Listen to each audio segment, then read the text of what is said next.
This video is about the top 5 baits to use during December, starting with blade baits, spoons, and tail spinners. These are what I like to call heavy metal, right? Mainly because they're compact, but they're heavy baits, and you can get them down deep, which is where the bass are this time of year, and you can fish them effectively. Typically what they do is they vibrate on the fall, which is really the enticing part of these baits.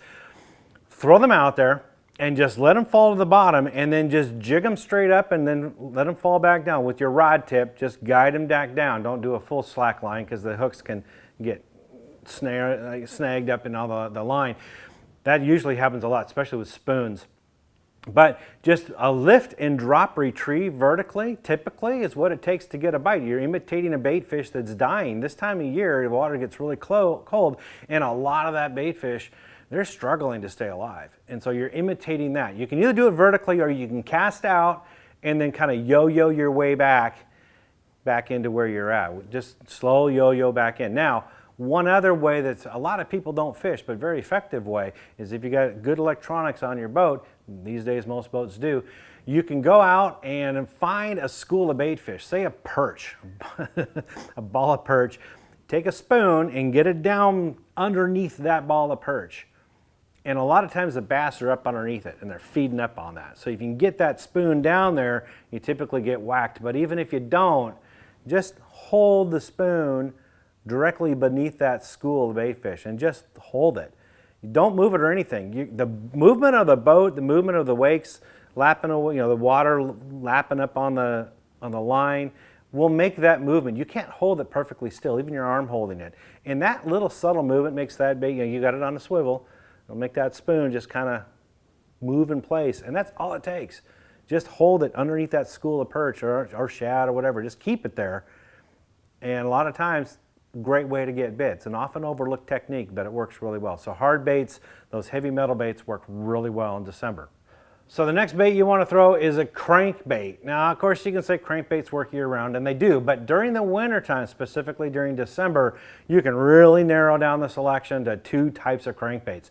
One is a lipless crankbait, like a Wamiko shad or a rattle trap, and the other are flat-sided crankbaits. So the rattling type lipless crankbaits, those work, you want a 1/2 ounce or a 3/4 ounce right now, and you want to fish it much like the same way I just mentioned with the blade baits. Get it down there and it vibrates when it falls. So get that vertical jigging action. It just vibrates as it falls. Pick it back up and let it vibrate. Be ready for that strike as it falls. That's typically when it happens. So when you lift up, that's usually when you feel the weight of the fish. So be ready for that strike. Also, with other crankbaits, a lot of times it's that wide wobble action that really works well, that gets the bite. That happens best during the warmer water months. Right now you want those flat-sided crankbaits, like the Little John from Spro. Those have that tight wiggle action. They have a narrow bed. They can get down there really deep too. They can get down 12 plus feet deep. And that tight wiggling action works much better in the cold water than those wide wobbling lures that you can do in the summertime. So flat-sided crankbaits, again, just pick the forage base in your lake. If it's shad, you want that Tennessee shad color, those chrome colors. If your perch and bluegill are the forage of your lake, then use those colors because you want to match the hatch right now. And that is going to get a lot of bites. You'd be surprised how well crankbait works, even if the water temperature is, say, 45 degrees. The next bait you need to be throwing are jigs. Now, there's a ton of different jigs out there, so don't go, hold on, Glenn. Yeah, okay. Again, your bait selection is very simple during this time of year. It's actually one of the easiest times of the year as far as choosing baits. And with jigs, you want to stick to Finesse jigs. Those small, compact size jigs, like a 1/4 ounce or smaller with the short strands on it. This is what works really well right now, mainly because bass are transitioning from chasing bait fish to now they want to go to slower moving forage like crawdads. Yeah, newsflash, crawdads don't hibernate during this time of year. That's a myth.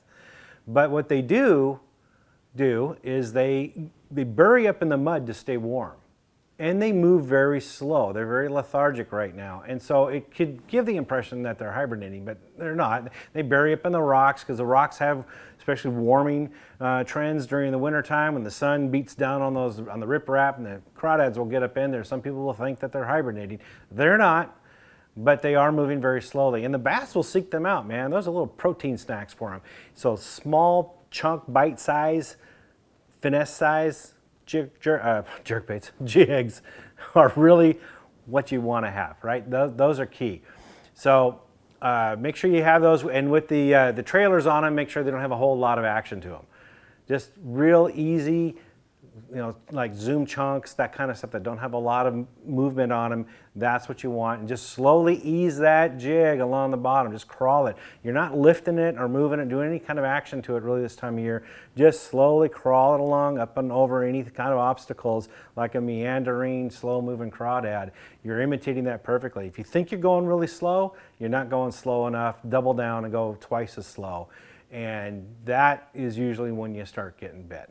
Now, I'd be remiss if I didn't talk about jerkbaits, because jerkbaits in cold water are like bread and butter, man. It's like peanut butter and jelly. They go hand in hand. Jerkbaits work exceptionally well during the coldest months of the year. Why? Well, because you can get them to suspend.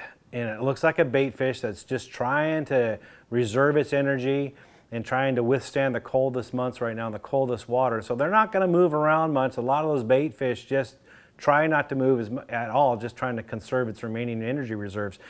And a suspending jerkbait does exactly that. You can get it down to where the bass are at and just hang it in his face until they can't stand it anymore.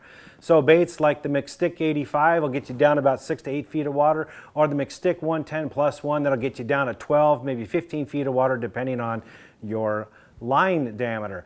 One thing about using jerkbaits is that to get them to suspend properly, the water temperature is going to affect the suspension properties, the suspending properties of the jerkbait. And so sometimes when you put it out there, it might sink a little bit or actually might rise a little bit, and you want it to stay in place.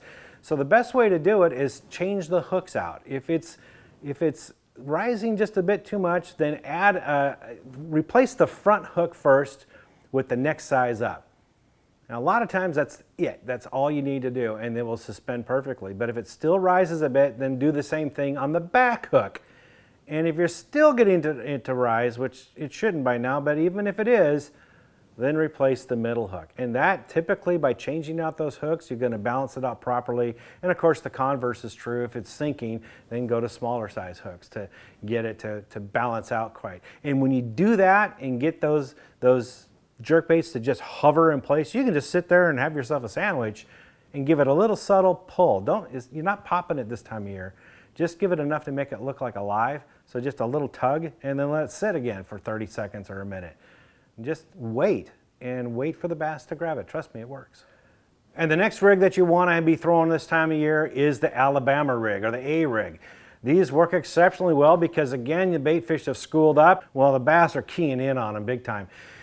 What you want, again, is smaller profile baits. So like a 2.5 inch to 3.5 inch paddle tail swim bait is what you want. Put them on like 1/8 ounce jig heads.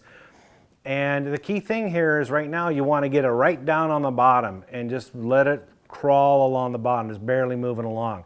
So you don't need heavy weights to do that. It might take you a while to get it down to the bottom, but once you're down there, you want to be able to move it along steadily. If it's too heavy, you got to move it too quick to keep it up above the bottom. So real light jig heads is all you need. Make sure you check your state regulations too, because some states don't allow you to have more than 2 or 3 hooks on a lure. And so some of those baits may have to be dummy baits where they don't have a hook on them.